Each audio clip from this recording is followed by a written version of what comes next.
Sometimes you have to bang on the glass several times before it breaks, and each knock makes it weaker. Well, I heard that from one of you last week as we were lamenting gold hammering, trying to bust through the $121 mark. And guess what? If we look at our 2-day chart, going to brighten the screen up a little bit, we see that we have finally, after bouncing at least 3, you could say 4 times off the bottom, gold finally pushed through and has now hammered down through the 121 mark, closing the day out at 120.51. Now remember, GLD is an exchange traded fund that tracks gold at 10% of the price. So just add another 0 onto the end of it and you'll know where gold is. So GLD has now punched through, going down. And again, what does this continue to show? The magic of the weekly vertical crossover. We had a crossover going down back on the week ending the 29th of March. I heard people talking about gold getting ready to move up. And again, what do we keep talking about is how beautiful, if you know anybody that likes gold and likes to track it and know when to get in and get out of gold, not giving any market advice, just asking them to just take a look at our charts and see how they compare to what the information is they're getting. Because our charts are quite beautiful. And again, quite proud of that. How low will gold go? We'll talk about that a little more in the next few minutes. We're going to run through the charts like we always do, but that's important to start off with. And again, folks, that's why we do what we do here. Every day we track 4 ETFs. We track the exchange traded fund SPY, which is the Standard & Poor's 500, the NASDAQ 100 QQQ, 20-year bonds TLT, and gold GLD. It's important that you be with us every day, 10 minutes, usually maybe a little more than that, about 15 minutes, so I get long-winded.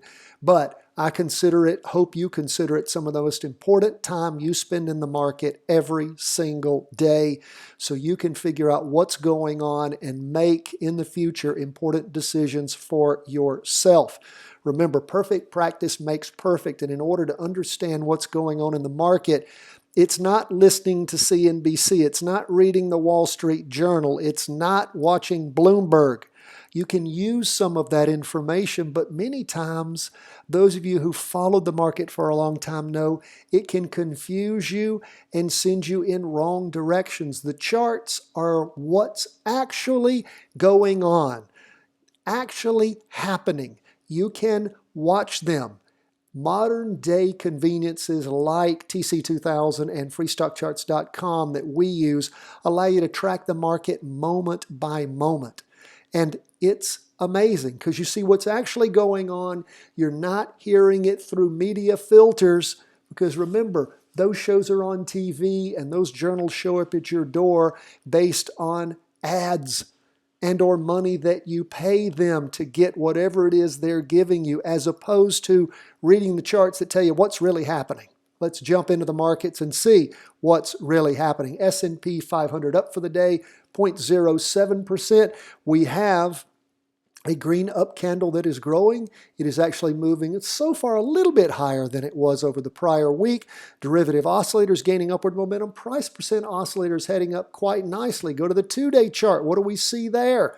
We see that the 2-day candle, and again, this represents Tuesday only, and again, we'll wait for things to stop drawing this candle on Wednesday at the end of the day. But what do we see there? We have to peel back a little bit. We see the price percent oscillator is just barely ticking up, almost flat. Derivative oscillator still gaining upward momentum. So again, momentum slowing a little bit in upward movement, but still going up. Price is still above the 2-day, well above the weekly. We go to the 4-hour chart, and it just won't cross over going up. It won't give you a jumping in point. Well, guess what? Be glad about that because it's telling you that it just doesn't have enough momentum to get up higher. What could that portend? Could portend a down move, but again, it's not letting you in, and it's not letting you in for a reason. So don't be angry that you can't jump into an up trade on S&P 500 because it just doesn't have enough movement to get you in, doesn't have enough power. We'll see over the course of the week if the S&P rolls over or if it's just digesting prior gains and is getting ready to pop up. But it's gone flat. This is the second time, well, really the third time that it's gone flat on us. So maybe that up movement is wearing out. Don't know. We'll watch, but you don't have the ability to jump in because we don't have a trigger on that yet. So stay patient. But guess where you don't have to stay patient? The Qs. What we see going on there is it's continuing to move up, hitting higher highs, derivative oscillator gaining some momentum, price percent oscillator heading up quite nicely. This price movement's right there above the 2-day trend line, and we see well above the weekly. We go to the 2-day. What do we see there?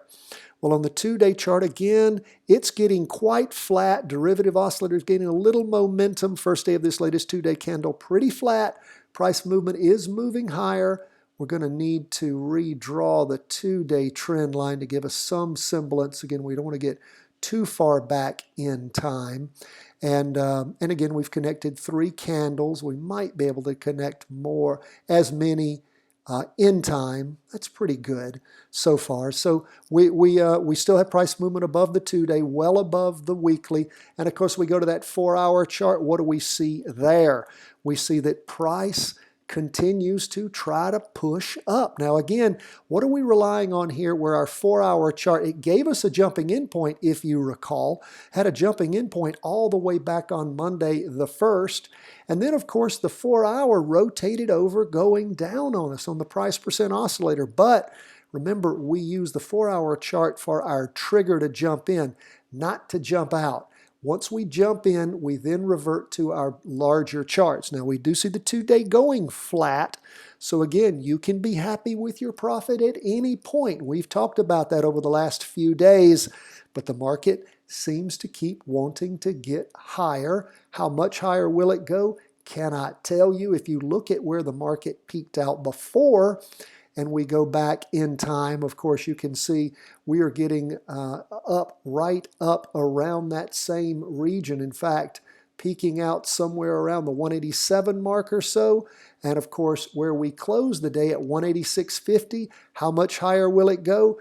Don't know. Don't know if that's going to end up topping out there or not. However, price percent oscillator on the 2-day and the weekly shows us, again, flat on the 2-day, but still going up on the weekly. So again, watch the charts closely. If you are in that practice trade, it has done very, very well for you.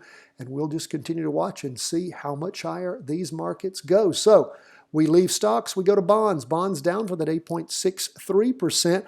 Looks like we're going into the second week of strong down movement. Don't have a crossover yet. We'll let you know if indeed that occurs. Price percent oscillator is still positive as we move through the second day of the week, going into the third day. So this is just 2 days of a 5-day candle. We'll see if by the end of the week we have a weekly vertical crossover going down. Don't have it yet. What's going on the 2-day chart? It's continuing to accelerate down after that crossover back on Thursday the 11th. And again, just the first day of this latest 2-day candle. We see the derivative oscillator accelerating down and the price percent oscillator. We look at the 4-hour chart. And of course, it continues to move down also quite strongly. Wait and see how things settle out. If we have a weekly vertical crossover by the end of the week, we will let you know that. Might set you up for an inverse trade in TLT over the course of next week. We will see. We will see. So we're going to leave bonds now. Nothing to trade there right now, and go to gold. And finally, as we started the show with, we have seen some precipitous down movement punching through the 121 mark that it was bouncing off of on that 2-day, 200-period moving average line.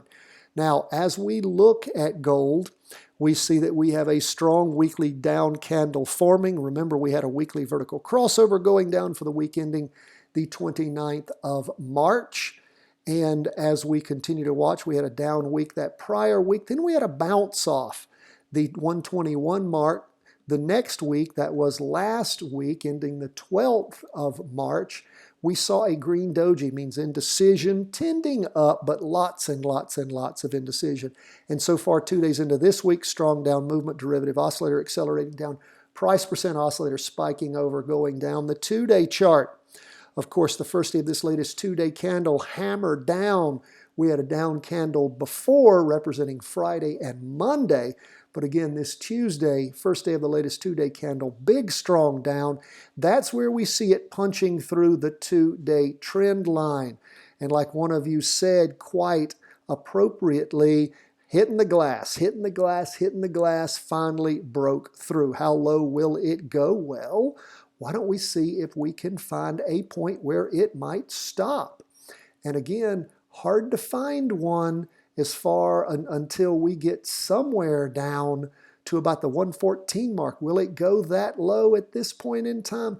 Can't tell you it will. Now that's the 2-day. If we look at the weekly, and again, the last real weekly bottom we saw was again in that 114 area. And then, of course, as low as 112.50. So will it go that low? I don't know. We're just going to have to continue to watch and see what we see. We're going to go now from the 2-day to the 4-hour chart.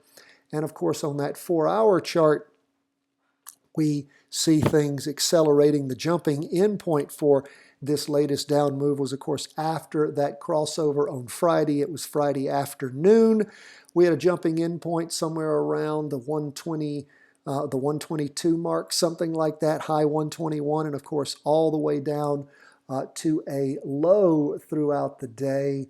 That might have even been in the afternoon of 120.43, 120.19. So again, finished the day at 120.51. So again, strong down movement that we see in gold. Exciting to see that accelerating and happening. So again, we'll continue to watch, see what we see happen in gold, see how far down it goes. Those of you who are practicing the inverse trade in gold, you had a good jumping in point, you kept the powder dry, and you now see the fruition of that. Let's just watch and see.